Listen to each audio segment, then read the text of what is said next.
meron tayong maliit na problema. Hindi naman. Gusto ko nga siyang isurpresa sa araw ng mga ama. Ganun lang ako, sabi ko, ganun, di wala talaga lumalabas sa bunganga ako. Hindi ako. Guys, nag-message si Mr. Tapos na daw yung trabaho niya. Anong oras pa lang? Alas 4 pa lang. Diyos ko po, anong gagawin ko?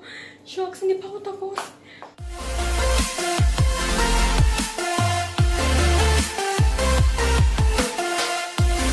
Mag-aayos lang muna ako. Ha? Magkukulot lang ako siguro. Hindi na ako maliligo, guys. Nag-ano naman ako kanina. Nag-half-bath naman na ako kanina. Kaya hindi na ako maliligo. Grabe, imagine na natapos ko yun. Madalian. Alam nyo ba, hindi ko na dapat itutuloy. Yung after ko gumawa nung... Ano ba yung una kong ginawa? After ko gumawa ng pocha, sabi ko, nagpahinga muna ako ng 5 minutes. Sabi ko, parang hindi ko to kaya. Parang hindi ko to kaya kasi puyat pa ako. Anong oras na ako nakatulog. So, hindi ko alam. Pero hindi ako nakatulog kagabi. Grabe. Kaya sabi ko, hindi ko to kaya talaga. I-prepare ko lang tong pocha at saka yung macaroni. Kasi nga nasimulan ko na yung macaroni. And then sabi ko, bukas ko na lang siya isusurprise. Kasi hindi ko nga siya kaya. So, nag-rest ako. Tapos sabi ko, ay, nandito na. Nasimulan ko na. Kasi, at saka bukas, baka hindi ko siya talaga maano bukas kasi nga magpipiknik kami bukas. Hindi ko alam kung anong oras kami matatapos. Kaya ang talaga pinilit ko talaga siya, guys. I ask guidance for the Lord. Grabe. Kaya ayun, natapos ko siya, imagine. Yung grahams, yung macaroni, yung borek, yung sarma. First time kong gumawa ng sarma, guys. Never ko pa siyang na-try gumawa. And ang dami nagsasabi sa akin na mahirap daw talagang gawin yung sarma kasi ano siya parang ano may mabusisi. Ganun naman yung mga Turkish food. Most of the Turkish food talagang para sa akin na mahirap siyang gawin kasi ang dami mong gagawin. Hindi lang yung parang prituhin mo lang, ilalaga mo lang, hindi. Merong prito, tapos ilalaga mo pa siya, tapos babalutin mo pa siya. May mga ganun yung Turkish food. Kaya sabi ko, first time ko siyang iluto kaya hindi ko pa alam kung okay ba yung lasa and hindi ko niluto lahat kasi nga magagawa lang sa oras. Bali, gumawa lang ako ng ilang piraso and then siguro mamaya gagawa na lang ulit ako kasi favorite talaga ni Mr. yun. And then after ko gumawa ng sarma, gumawa rin ako ng cake. Tapos yung cake pa na ginawa ko is first time ko lang din gumawa ng, ang tawag kasi din condensed cake or condensed sponge, ganun.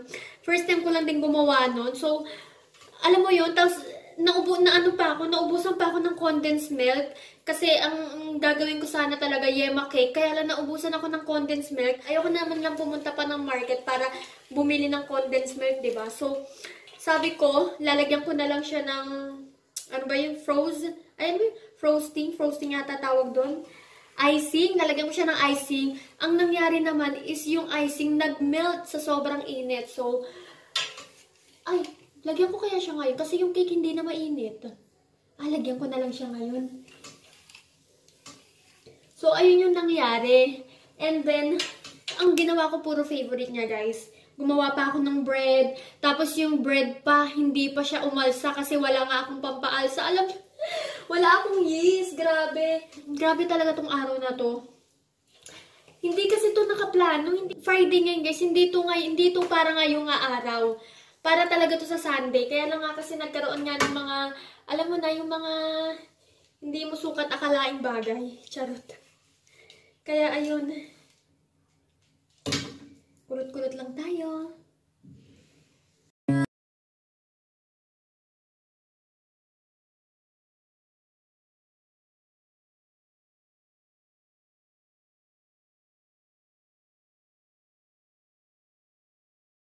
Toppings tong taas, guys. Parang tingnan nyo nangyari, oh. Nag-melt yung, lagyan natin siya ng toppings and lagyan natin siya ng I love you.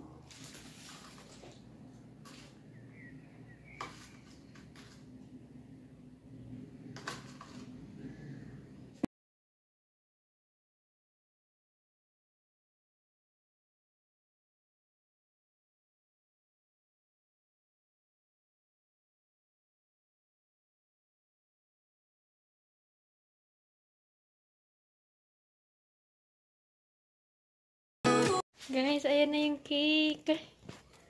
I heart you.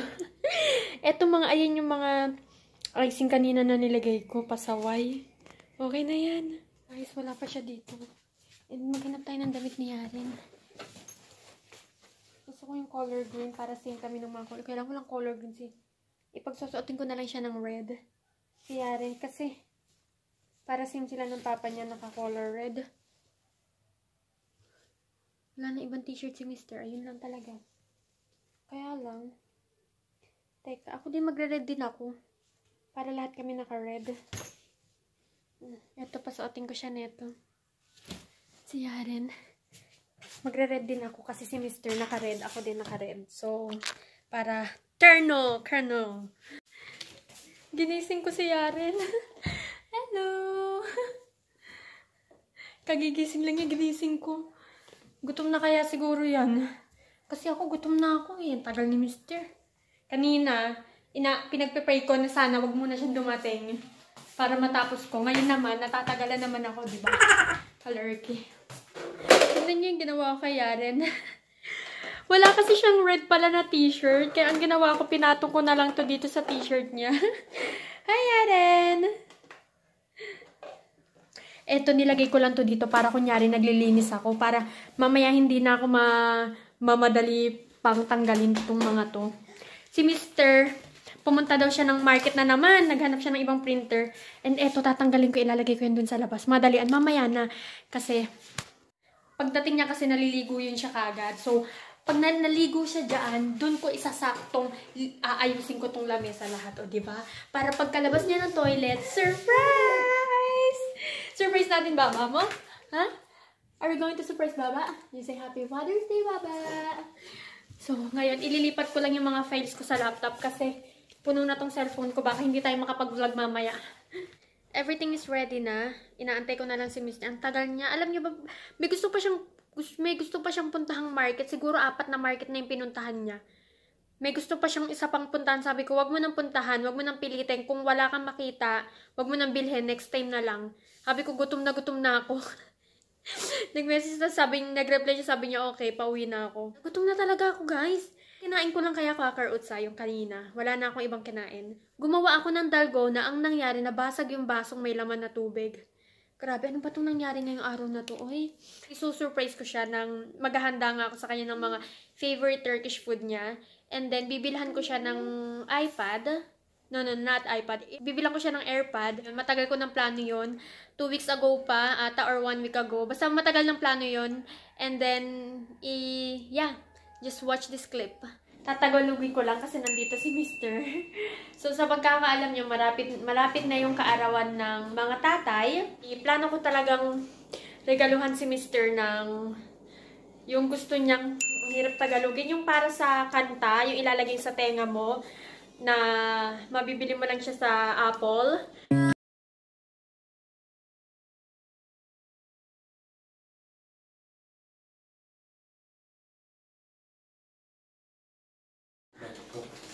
Ha?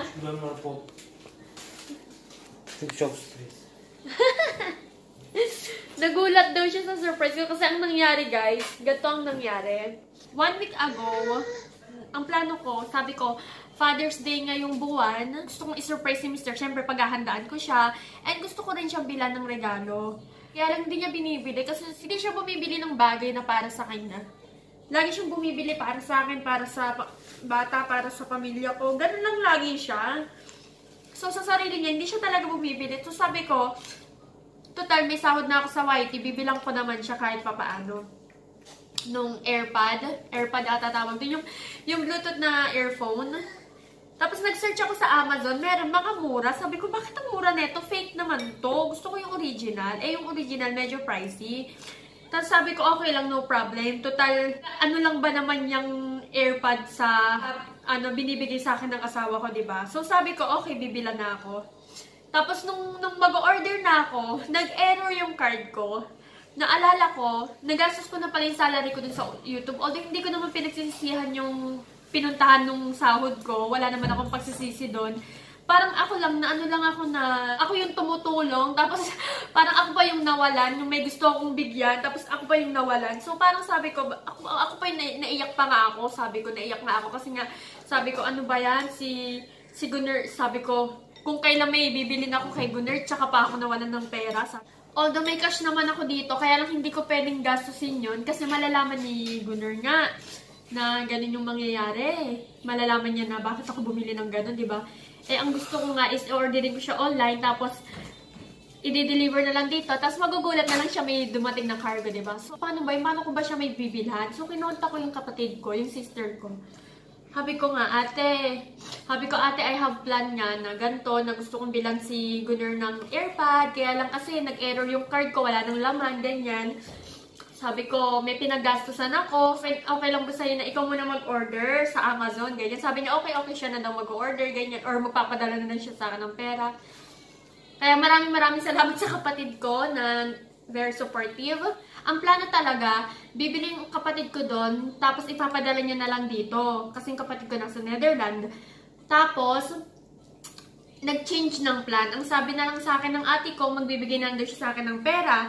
Tapos ako na lang bibili dito. So, inisip ko, paano ko makukuha yung pera na ako lang mag-isa? Eh, hindi ko alam kung saan yung mga remittance dito. And hindi rin ako marunong magsalita ng language nila. So, baka alam mo yun, baka magkamali lang ako. So, sabi ko, kailangan sabihin ko talaga kay Gunnar. So, sinabi ko kay Gunnar. Sabi sa akin ni Mr. I-off ko na daw yung cellphone. Kasi, naluluha siya. Sabi niya, mas na-surprise daw siya dun sa inisip ko doon na gusto ko siyang i-surprise. Huwag ko na daw siyang bilhan. Kasi na-surprise na daw siya and napaluha siya. Naawa ako. And that was my plan and ayun yung nangyari. After kaming mag-usap ni Mr., ayaw niya talagang pumayag kasi nga daw, mas masaya daw siya na nalaman niya na gusto ko siyang i-surprise. So, ayun na yung pinaka-surprise daw niya. And ang nangyari is, hindi ko na lang itutuloy yon. Tinawagan ko na rin yung sister ko. Sabi ko, hindi ko na rin itutuloy. Sabi niya, bakit daw hindi ko itutuloy? Naliwanag ko sa ate ko na ayaw nga ni Gunnar, ganyan. Alam niyo ba yung isa nabasag, di ba? Ito naman natapon. Ay, naku, bang nangyari sa akin? Ang ginawa ko lang yung Ovaltine, hindi siya ganun kalapot. Pero let's see. Wala akong eyes kasi... Ay, failed. Bumaba siya pero okay na yan.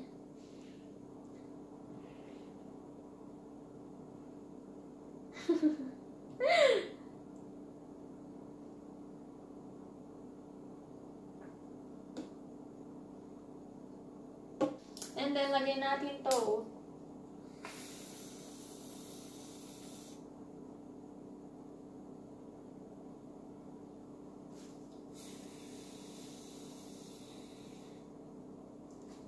Okay na si Dalgona.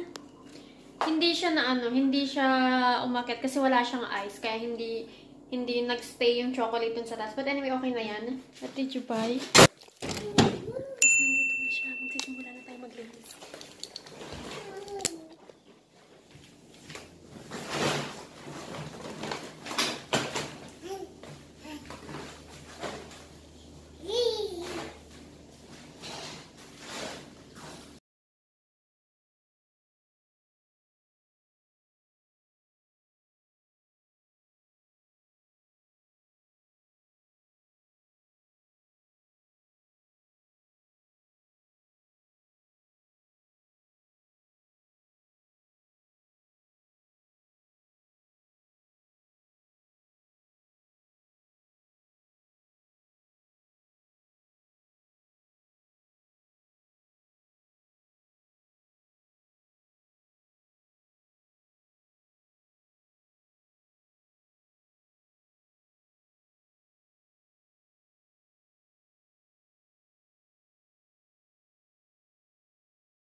normal Sunday. Ang send Barbie sa Sunday. Ben bukong sa'yo.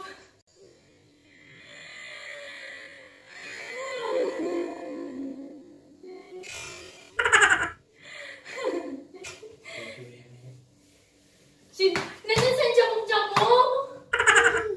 Çünkü sen acıktığında ben de size çabuk. Yok bitti. Bitti. Guys, naiyak siya. Naiyak din ako, guys. Naiyak din ako. Kız Yaren. Wow. Sen nasıl yapsan? Happy Father's Day, my love. Thank you, my love. Nasıl yapacaksın sen? Ben gitti Turkish market. Çabuk. Ne zaman? Bugün. Yaren? Yaren de ben ve Yaren. Naiyak ako, guys. Sen Gulat alışar mı onu kendim yap? Ben kendimi yap. Wow, benim. Guys, normal, yan si Mr. Matagal maligo yan. Hindi naman sobrang tagal, pero mga siguro 5 minutes and minutes siya nandun. 10 to 15 minutes siya nasa CR. Ngayon, ang bilis niya kasi kanina, nag-message ako sa kanya. Sabi ko, gutom na ako. Sabi ko, wait, ang bilis mo lumabas. Sabi niya kasi, sabi mo, gutom na ka na. Kawawa na. Na ano siya, luha siya. Kız, anneciğim yap surprise. Allah'ım ne var mı? Ben maybe problemim var. Gerçekten maybe ben gitti yani. So guys, ayan yung hinanda ko. I love you. I love you too, baby. Ang gulo ng kwarto. So, ayan yung hinanda ko. Kızım sen çok... Yung borek, yung pocha, puro favorite niya yan. Yung makarna na, Turkish makarna, yung favorite niyang jajik, yung binake kong cake, yung graham, na ewan ko kung okay ba yan, and yung sarma. So, I love you! I love you too, baby. Thank you. Ayan na, gutom na yan. Okay siya, guys. Okay siya, guys. Ay! Okay na eh. Sabi ko to my love. Tayo, guys. Bak senin kız. Bak yan. Gerçekten güzel. Thank you, my love. Yaren, hayır.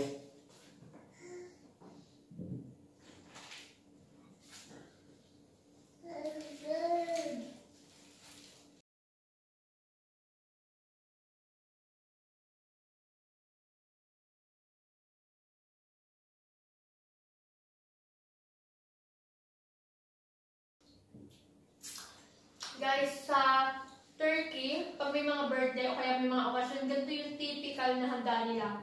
Sarma, borek, pocha, tapos yung makarna. Bakalım nasıl oldu. Güzel. Ama güzel değil.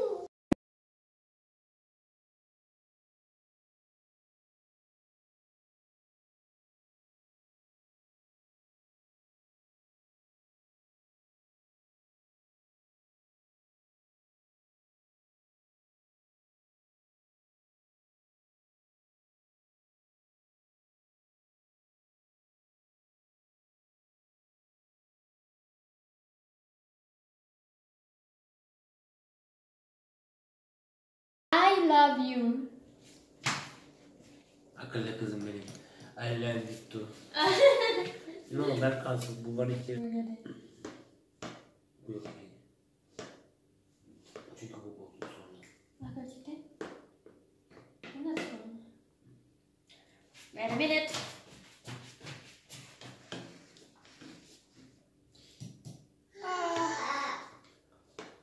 Ay. Guys, tignan natin yung cake kung okay ba siya. Hey, Yaren. Sakin aşkım. Yerde. Wow! Look at that. Sen koy bu pazarda. Ne zaman? Guys, ang lambot niya. Soft talaga siya, oh. Ay. Tell me if it's good or not. Bugün ben spesiyel. Değil mi? Evet. Hemen yemek bakıyorum. Bu gibi anne kek. Ben anne yap bu gibi her zaman. Gerçekten? Bu Wow. gibi bulgari. Wow. Çok güzel, tatlı. Thank you, my love. Guys, ang sarap nung nung sarma. Baby, the sarma is good, yeah? Ang sarap ng sarma. Tapos yung pocha, kahit wala akong nalagay na yeast, pero okay daw. Hindi ko alam kung nag-aano to, kung ayaw lang sabihin yung totoo. Pero pag hindi talaga masarap yung pagkain, sinasabi niya talaga hindi masarap. Eh, ngayon sinabi niya talaga masarap daw. So, masarap siya. And yung cake daw, okay. Para cake daw ng mama niya. Baby, the cake is like your mom cake. And what about the macarna? Is it good? Good baby. Macarna? Bu gibi Rus salatası. Geçti baby. Ama normal tap. Normal mesela Selçuk orada ben her zaman yapıyorum. Man natin yung cake. Are you full? Ben 2 tane poğaça, kek, 4 tane, 3 tane sarma, bu cacık, kola, bu börek. Tingnan natin. Tingnan nyo guys kung gaano siya ka-soft. See? Do you see that? Ang lambot niya. Tingnan natin kung masarap. Sarap! It's good, ha? Eline sağlık Mayla. Thank you. Umarım sen her zaman yaptın. Çok bir de strateji. Yarın dur kızım. Gerçekten baby? Dur kızım. Dur kızım babacık sigara çünkü Befort babacık çok stres. Ang sarap niya talaga guys. Grabe. Na-perfect ko to, ha? Bu yastık, Gerçekten? bu şey, bu şöyle CSD bu uyku. Uh-huh. Bu da çok güzel. Tingnan natin guys yung Graham kung okay ba siya or hindi. Let's try the Grahams. Nag-ano muna si Mr. Alam niya, naiyak siya kaya nakita niya, nakatungo lang siya, hindi niya inaakit yung mukha niya kasi naiiyak siya. And nagulat siya may camera, nakita niya yung camera. So, tapos tinitignan niya lang ako parang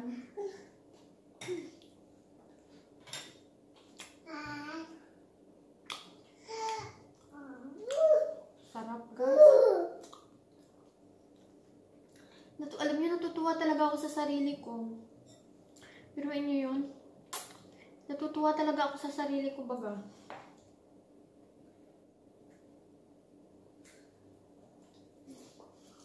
Ang dungis ni Yaren, oy. Do you like it? Wow, it's good? Ang dungis mo, anak. Ang sarap ng bis. Masarap to kung malamig. Kung malamig lalo. And guys, I'm so happy na na-pull off ko yun. Hindi ko sukat akalain. Alam niyo talaga, hinihingal na ako kanina yung binibisan ko si Yaren. Hinihingal na talaga ako kanina. Naghihingal-hingal na ako. Pero binilisan ko lang talaga. Thank you, Lord. At nagawa ko siya. Na-surprise ko siya. And I'm so happy. What? Do you want more?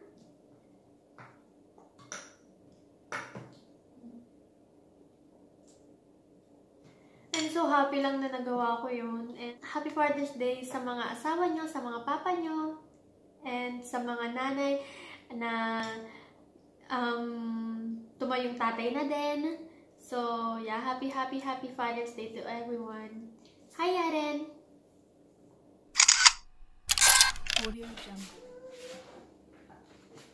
Nandun sa loob si Mr. And hindi ko alam kung paano ko ibibigay sa kanya to. Tawagin natin siya. Pero kailangan magkatabi kami sa upuan. Wait a minute. Gabriel.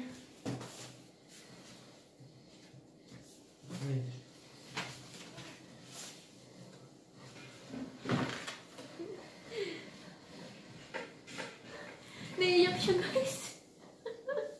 Oo, ako lang naiiyak. Naiiyak talaga siya. I hope you understand that. Thank you, baby. Agad. Thank you, baby. I love you. Happy Father's Day, my love. Thank you, my love. Are you happy, baby? Nerede alsam o? Var burada? Mona Bricks. Happy Father's Day. I love you. Thank you. Ayan. Kakatapos lang namin maglinis ni Mr. Sabi sa akin ni Mr. magpahinga ka muna. Ayun, magpapahinga muna ako. Kasi, grabe, malulobat na ako. Siguro mga ano na lang ako. 15%. Mga 15% na lang ako and then malulubat na ako. So, bukas... 1%. What? 1% beer ka pala. 8 seconds na ka pala. Si Gunner daw, 1 minute na lang and na malulubat na daw siya. Ganon, Besh. I love you, Besh. I love you too. Are you happy? Tabii ki my love. Çünkü sen besar her zaman. Thank you. Ikaw pa rin pala hanap-hanap. You're welcome, my love. Çok sağ ol. Çok salamat. So, ngayon magre-rest na ako and bukas may picnic pa kami. And then sa Sunday, meron kaming parang gatherings, ganun. So, si Yaren na patulog na rin. Nasikaso ko na si Yaren. Hope you guys liked today's video and thank you for watching. Bye!